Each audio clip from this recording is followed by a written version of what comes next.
I've had many prayers that I remember over the years, but one of the ones that I remember the most, especially recently, is when I was trying to make the decision about whether I wanted to continue as an elementary school teacher or I was going to enter into elementary counseling.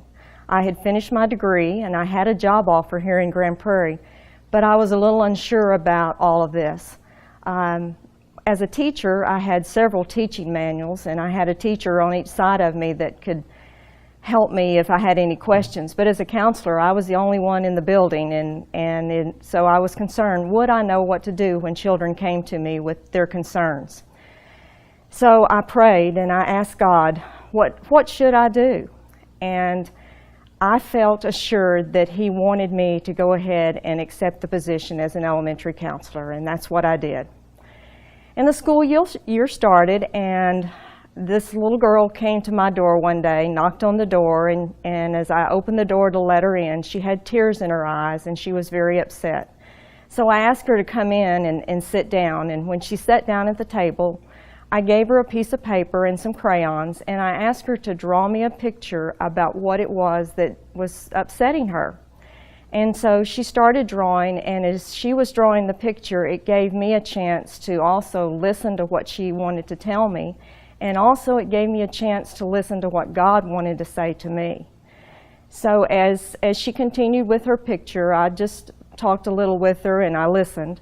And then when she finished the picture, I said, I'm going to give you the trash can now, and I want you to tear this picture into little bitty pieces. Just tear it into as small pieces as you can. And she looked at me with a puzzled expression on her face, but she did what I asked her to.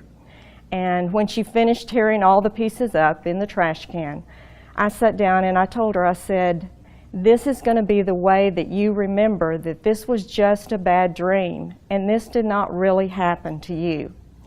And so she walked out the door, and she had a smile on her face. But I also had a smile on my face because I knew that God had provided the Holy Spirit for me that day. He had given me an idea that I had no idea what to do to help this little girl when she walked in. And it also gave me this assurance that the Holy Spirit was going to be there every day, anytime that I needed to offer a listening ear to a child or a teacher or a parent. So that is how prayer has been with me my adult life.